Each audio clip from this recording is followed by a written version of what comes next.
everyone, welcome to SCM 2021. My name is Ashwin. I'm back here with you to take you through some exciting runs. I'm really excited for this block up before the relay race. We have some great games to go through.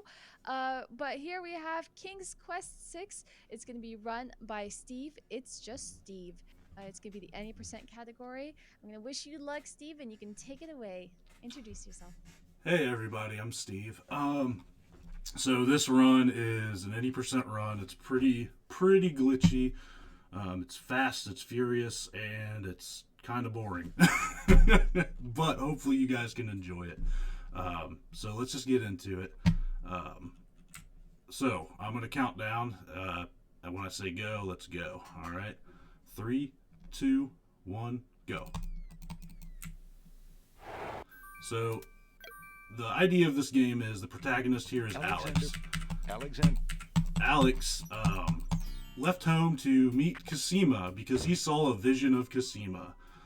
Cosima he met previously in King's Quest V. He spoke to her for maybe 5 minutes and decided he was in love. So Alex hopped on a boat and came here to the land of the Green Isles where Cosima lives, only to find out that she's marrying some other guy. So we're trying to stop the wedding because we're a good guy. Good guy, TM. Yeah. Stop their The premise wedding. of the story is already so exciting. Oh shit! Oh, hold on. Sorry, that was a bad click. We're gonna restart here. 3, 2, 1, go. Sorry about that. I apologize. We misclicked when we left the boathouse. However, we only lost about 20 seconds there, so I accounted for about a minute of time loss. Alexander, good. The book. What can you think? Alright, let's get back to it. There we go. So this game has a lot to do with holding the enter button. A lot of clicking through commands really quickly. It's a classic point-and-click game. So you kind of have to expect a lot of just random clicking here and there. The game runs on what we call in the community zips. You have to keep your zips moving consistently. As long as you keep your zips through every screen, everything should go fine. However, it's very easy to lose a zip. Right now is probably a good time to read a donation if you'd like. Well, I don't have a donation for you right now, but Okay. it's a great time as any to remind people that if you want to show Steve some love and the charity Save the Children, because that is why we are here. We've raised over $50,000 for Save the Children over the 5 years of SCM, and I think we're getting very close to 60 raised in total. So incredible if you want to donate. Remember, as little as $1 makes a difference for children and saves many lives and protects them from harm throughout the world. So if you want to donate, type in !donate in chat. Alright. So I did just do a safety save there, because I was afraid that was going to happen. It did happen, but we're good now.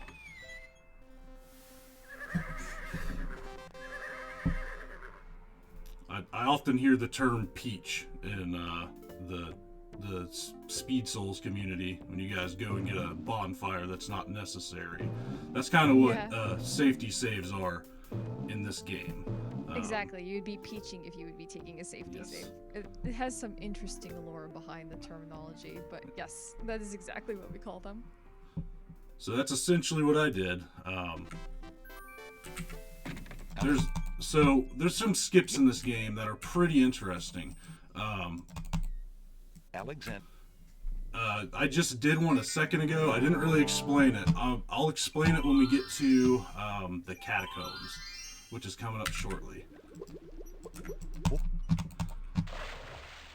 Alright. So, this part is called the Cliffs of Logic. Once we get to the Cliffs of Logic, this is kind of the most boring part of the run, but it's also the most, what's the word I'm looking for? It's the most stressful part of the run. So when we first started running this game, the newer computer systems couldn't run it correctly. So we had to figure out a way to make the scripts in the background run smoothly. And when you climb the cliffs of logic in the normal game, if you misstep, Alex will stop and say, "Whoa, wait a minute." And we found that on the newer systems, he would do it every time you took a step, which is a huge time loss. So what we did was we went in and we looked at the script, and we actually added a script to the game itself in order to just get rid of that, just to level the playing field for all the runners in the game.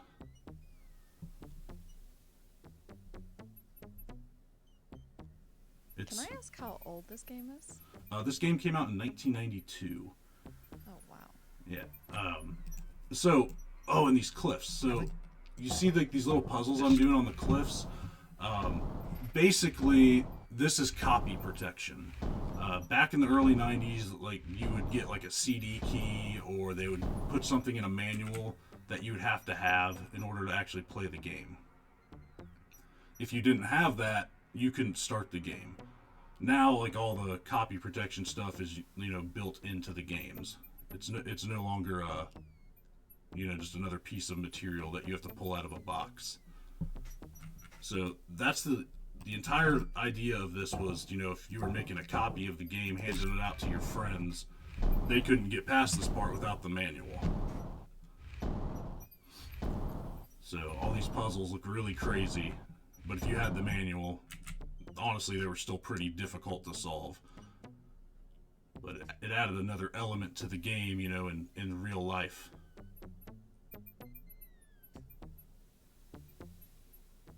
Alright.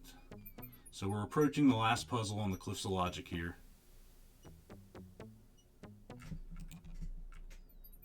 Alright. I don't know about you, but the cliffs of logic don't look very logical to me. No, it's all about the puzzles on the cliffs. They're pretty dumb. I hate this part of the game. We've been trying to figure out a way to skip this part of the game for a while.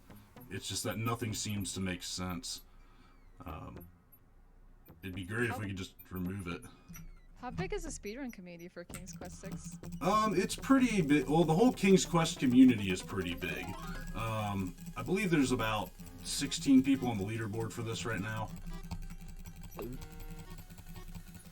I haven't looked in a while. It's been a minute.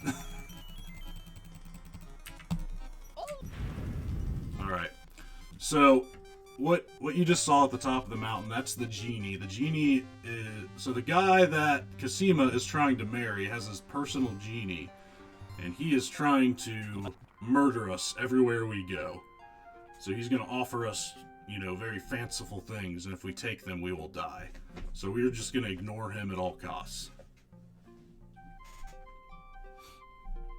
Alright, so when you normally play this game, if the winged ones take you back down to the bottom of the Cliffs of Logic, it means you don't have enough items to get through the catacombs. However, we're dumb glitchy speedrunners, and we just kind of figure out how to get through that. We say, you know what, throw me in the catacombs, I don't need all the stuff.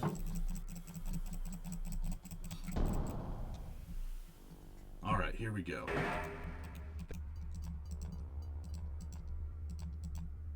Alright. So this is a puzzle room. And this is really weird. You're supposed to step on all these tiles in a very specific order. However, we found out if you hold Alt and you walk back out the door, guess what? You made it past the puzzle room. Look, we're back in the puzzle room. You just hold Alt? Yep, that's all you gotta do. Yep. So they assigned a command to Alt, but they never made it do anything. Oh, what the heck? Yeah, so for some reason it allows you to skip that puzzle. Now you may have seen me just kind of fly off the screen there, and then just walk through a wall. So what this is called book skip. I don't entirely know how this works perfectly, but if you catch Alexander in a turning animation like this, and you open the inventory, and you go and you click on the book to use the book, he will open the book as he's leaving the room. And if you can see where he's slid up here, and you see his feet hanging here. And it just makes him clip into another area. So what we've done by doing this is we have navigated through the entire catacombs in just about 8 screens or so. Which brings us to the Minotaur. Now. Oh. But if you don't have your stuff, how are you going to find the Minotaur? Well, luckily we got the red scarf from the Red Queen in Chessboard Land. So, we pull out the red scarf, the Minotaur is part bull, and for, some reason, he hates red. And he jumps into the fire pit. This nice guy has a lot of dumb luck. Yeah, and by nice guy, I mean he's kind of creepy. Yeah. So, he met that girl for 5 minutes, and then he just showed up on her doorstep. For some reason, she still wants to marry this guy. So this is just a cutscene. This is something that we can't skip. We have to sit through it. So you just probably hear me clicking furiously, trying to get through it. It's okay, everyone. This is a product of its time from 1992. Don't try it at home. Absolutely. So if anyone's interested in actually playing this game, you should probably come talk to the community, the speedrun community, because we figured out how to fix all the bugs just to play the game. If you play this game on its own, it will crash a lot. So there's a lot of things that you have to fix. Alexander. So why did you start speedrunning this game then? So, the reason I started speedrunning this game is it's a nostalgic game for me. This is one of the first games I ever played as a kid. And I was watching, there's another speedrunner in this community named Jackie Joe. And she made basically a little documentary video. It was her doing something for GDQ, I believe.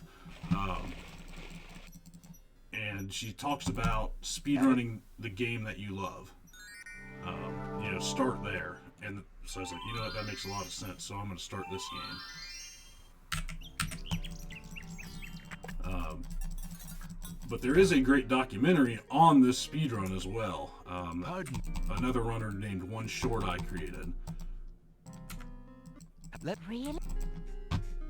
In the documentary, it goes into everything that we found in the speedrun, and some of the game lore. It's pretty interesting. You can find it on YouTube if you guys want to watch it. So right now, this is the Beauty and the Beast scene. This is Beauty. This is Beast.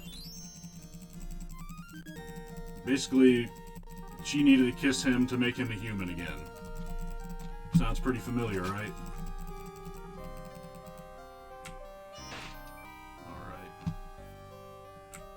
So what Beauty did was she gave us her peasant's clothes, which are going to help us sneak into the castle.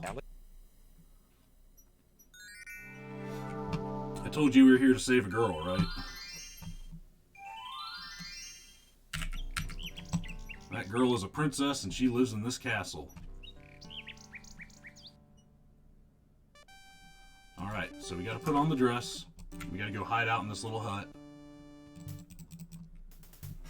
And we sneak by.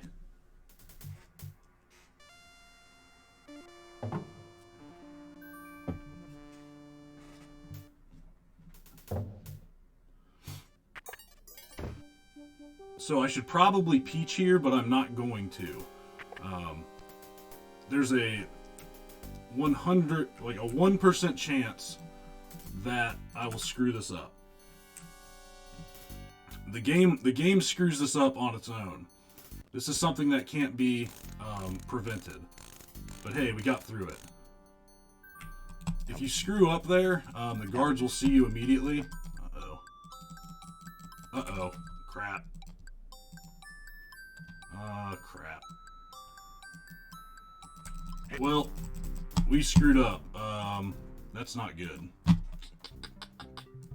That is not good. We have everything we need? We should. Cool. I apologize. Hey, that's the nature of speedrunning. Yeah, the hit boxes on this game are very small. So, like you'll see a little tack here that I have to click, and then I have to hide behind this, all within about 2 seconds.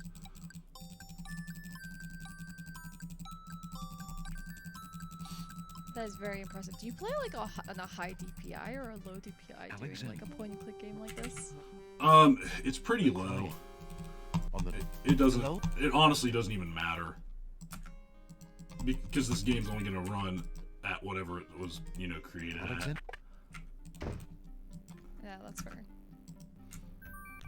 Like there's as far as resolution goes, like the whole the whole game is just real grainy. Alex.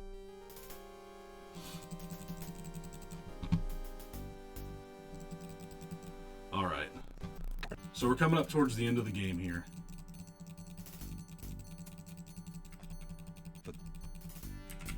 From it. All right. So we're about to meet my favorite character. His name is Captain Saladin. And he's a dog. He's gonna bust through this door. Right here. This is Captain Saladin. Wait.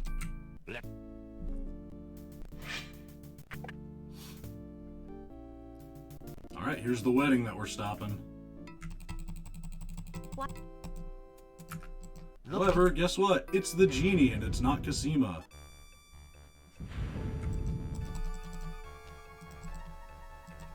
Alright. So there's a lot to explain about what happens in this game. It's just hard to do when we got 17 minutes to run it.